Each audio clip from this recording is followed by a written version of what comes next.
Hello everyone, আসসালামু আলাইকুম। কেমন আছেন সবাই? আশা করছি সবাই ভালো আছেন। আলহামদুলিল্লাহ, আমরাও ভালো আছি। আলহামদুলিল্লাহ, আল্লাহর দয়ায় আরও একটা সুন্দর সকাল উপভোগ করলাম। সকালে ঘুম থেকে উঠে প্রতিদিন আমি একটু বাইরের দিকে বের হই। আমার কাছে সকালের যে বাতাসটা আর পাখির কিচিরমিচির শব্দ, এই দুইটাই আমার বেশ ভালো লাগে। এটা হচ্ছে আমাদের ঘরের সামনের ছোট একটা কুয়া বলা যায়। এটা আপনাদের ভাই কেটেছে, এখানে মাছ জিয়াবে বলে। এখানে হচ্ছে এখনো পর্যন্ত কোনো মাছ নেই, তবে খুব তাড়াতাড়ি মাছ ফেলবে। উপরে হচ্ছে একটা মাচা আছে, আর এই সাইডে চারপাশে কয়েকটা গাছ লাগানো আছে। আর এগুলা হচ্ছে শশা গাছ।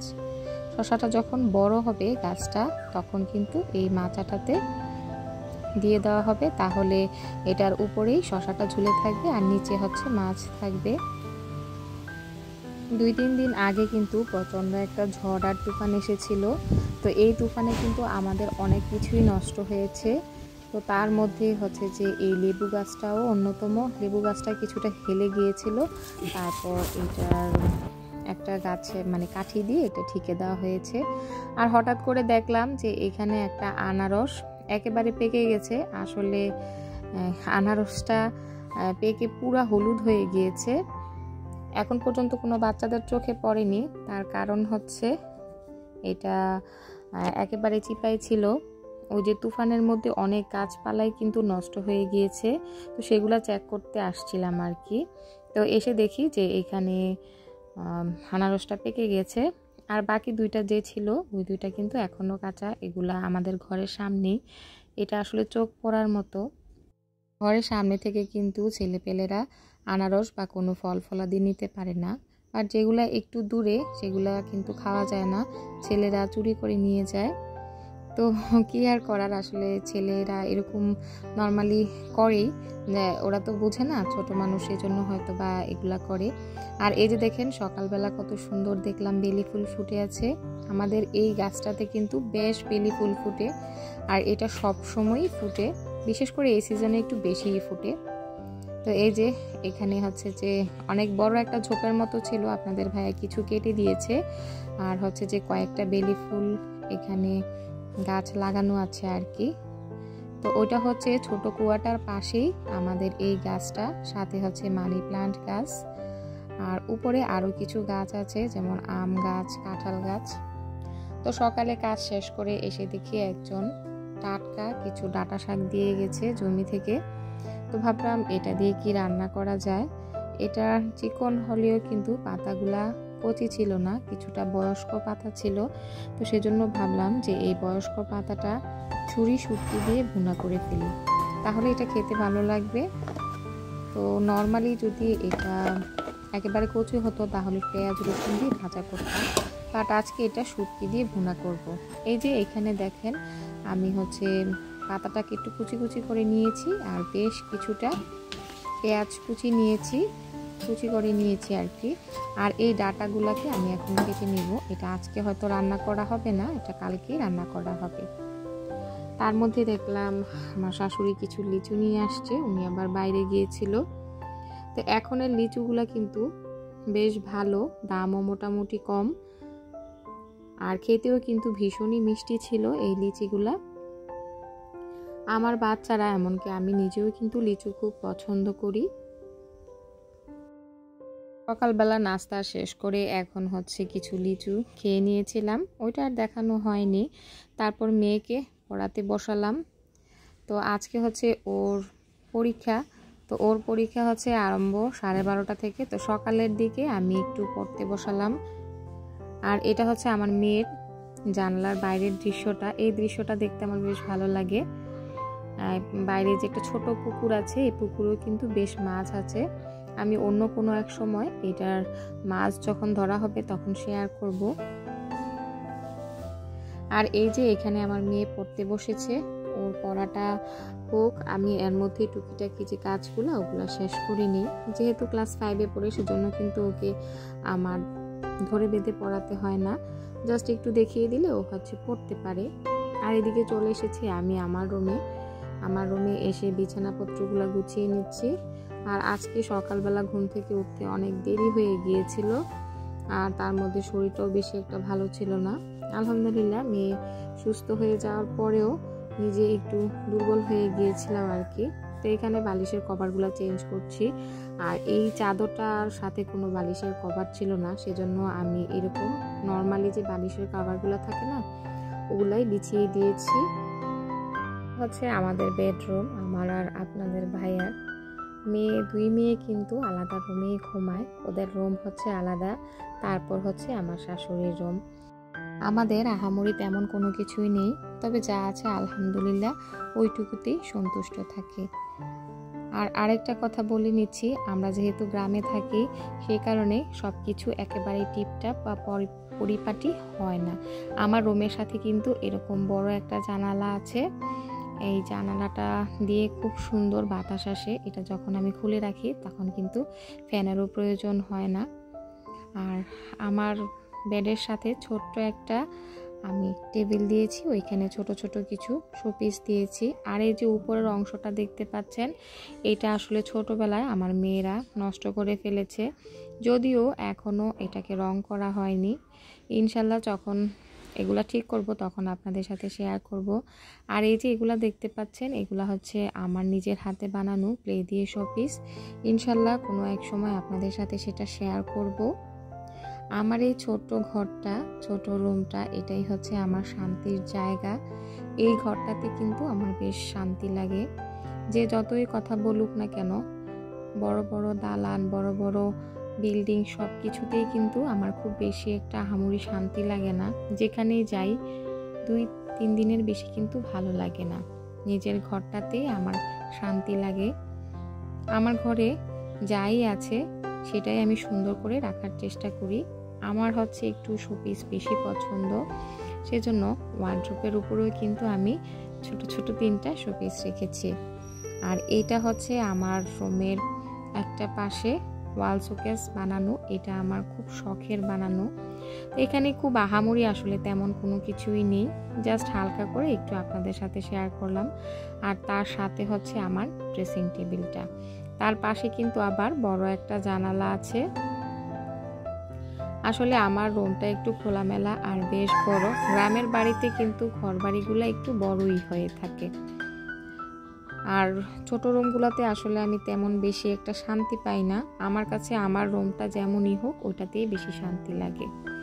আর এই যে আপনাদের ভাইয়া ঢেঁড়স নিয়ে এসেছে, বলছে যে কিছু ঢেঁড়স এনেছি, ওগুলা ভাজি করে ফেলো। ওর আবার ঢেঁড়স বেশ পছন্দ। আর গ্রামে থাকার বিশেষ কিছু সুবিধা আছে যেমন, তেমন কিন্তু অসুবিধাও আছে। আমরা কিন্তু টাটকা টাটকা শাক সবজি, মাছ, মাংস সব কিছুই পেয়ে থাকি।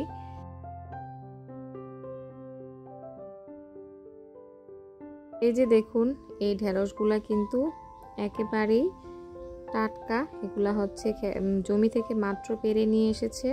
আর এরকম টাটকা শাকসবজি খেতে কিন্তু সবারই ভালো লাগে। আর এখানে হচ্ছে 2টা করলা ফ্রিজে ছিল, ওই 2টা করলা আমি নামিয়ে রেখেছি। এই 2টা করলা দিয়ে আজকে করলা ভাজি করে নিব। তো ঢেঁড়স তো আমরা কম বেশি সবাই জানি যে এটা ধুয়ে রান্না করতে হয়, তো সেজন্য আমি খুব ভালো করে ধুয়ে নিচ্ছি।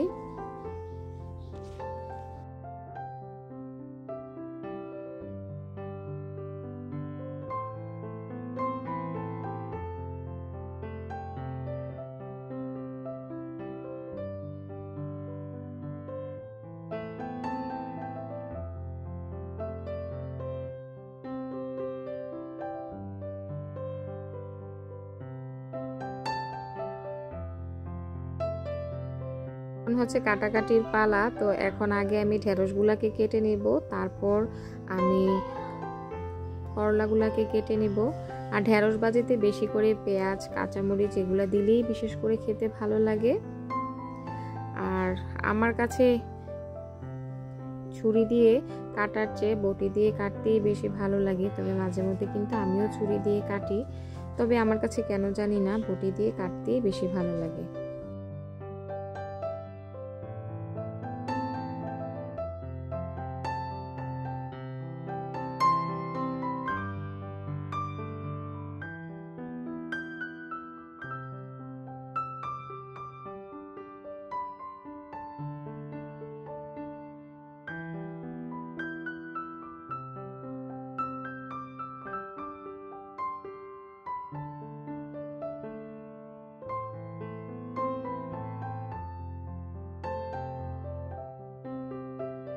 আজকে আসলে মাছ মাংস রান্না করব না, প্রতিদিন কিন্তু মাছ মাংস খেতে ভালো লাগে না। তো ভাবলাম আজকে আমরা ভাজি, ডাল, ভর্তা এগুলা দিয়েই চালিয়ে দিব। আর আজকে হচ্ছে আমার শাশুড়ি বাসায় ছিল না, উনি একটা কাজে ওনার মেয়ের বাসায় বেড়াতে গিয়েছিল। তো ভিডিওটা যেহেতু 2-3 দিন আগের, সেজন্য ওই সময় যা হয়েছিল সেটাই শেয়ার করেছি, যদি উনি একদিন থেকেই চলে এসেছিল। তো এখানে আমি বেশ কিছু পেঁয়াজ দিয়ে খুব সুন্দর করে হচ্ছে ঢেঁড়সটা ভাজি করে নিয়েছি। আর আমি ঢেঁড়স ভাজিতে সামান্য একটু হলুদও দিই। তারপর এখানে হচ্ছে আমি করলা ভাজিটা করছি। করলা ভাজিটা আমার কাছে খুব ভালো লাগে খেতে। যখন ছোট ছিলাম তখন আসলে করলা ভাজিটা পছন্দ ছিল না, বয়স বাড়ার সাথে সাথে কিন্তু এই ভাজিটা বেশ পছন্দ হয়ে গিয়েছে। আগে হচ্ছে যে করলার মধ্যে আলু দিলে খেতে ভালো লাগতো, তবে এখন কেন জানি না করলার মধ্যে আলু দিলে আমার খেতে ভালো লাগে না। করলার ভাজিতে বেশি করে পেঁয়াজ, কাঁচামরিচ, রসুন এগুলা দিয়ে করলেই খেতে ভালো লাগে। তবে আমার কাছে আজকে কাঁচামরিচ ছিল না, সেজন্য আমি এভাবেই করলাগুলোকে ভাজি করে নিয়েছি। আমার আম্মুকে দেখতাম সবসময় করলা ভাজি করার সময় চিংড়ি মাছ দিয়ে ভাজিটা করত। আমার শ্বশুরবাড়িতে তেমন কেউ চিংড়ি মাছ খায় না, সেজন্য আমার এটা আনা হয় না।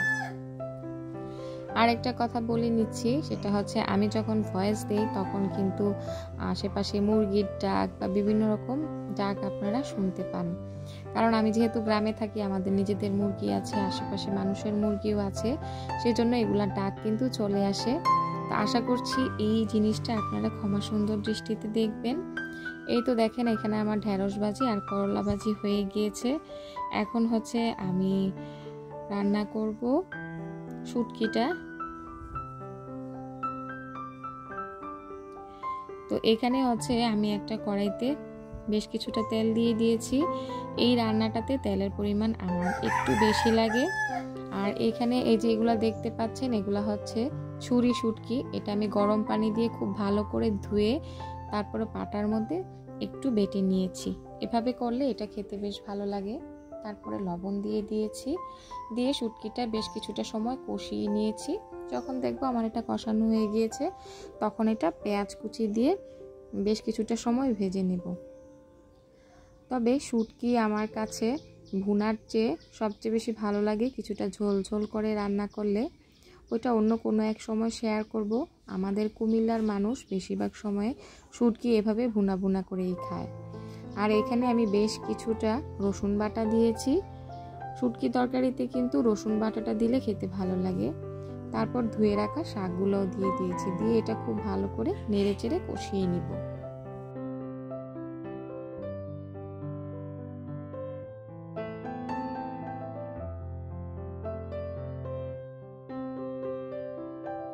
লবণ তো আমি আগেই দিয়ে দিয়েছি, সেজন্য এখানে আমি হলুদ আর বেশ কিছু মরিচের গুঁড়া দিয়েছি। মরিচের গুঁড়া দিলে এটা খেতে বেশি ভালো লাগে, এটা একটু ঝাল ঝাল হলেই কিন্তু ভালো লাগে। তবে আমি সব সময় কিন্তু মরিচের গুঁড়া দিয়ে করি না, মাঝে মধ্যে কিন্তু মরিচ বেটেও করি। আর এই যে দেখুন এখানে হচ্ছে ডালও আছে। এই তো আমার হয়ে গিয়েছে সব কিছু আজকের এই রান্নাটা। তো কেমন হয়েছে অবশ্যই কমেন্ট করে জানাবেন। যদি ভালো লেগে থাকে তাহলে প্লিজ আমার চ্যানেলটা সাবস্ক্রাইব করবেন। সবাই ভালো থাকবেন, সুস্থ থাকবেন, আমাদের জন্য দোয়া করবেন। আল্লাহ হাফেজ।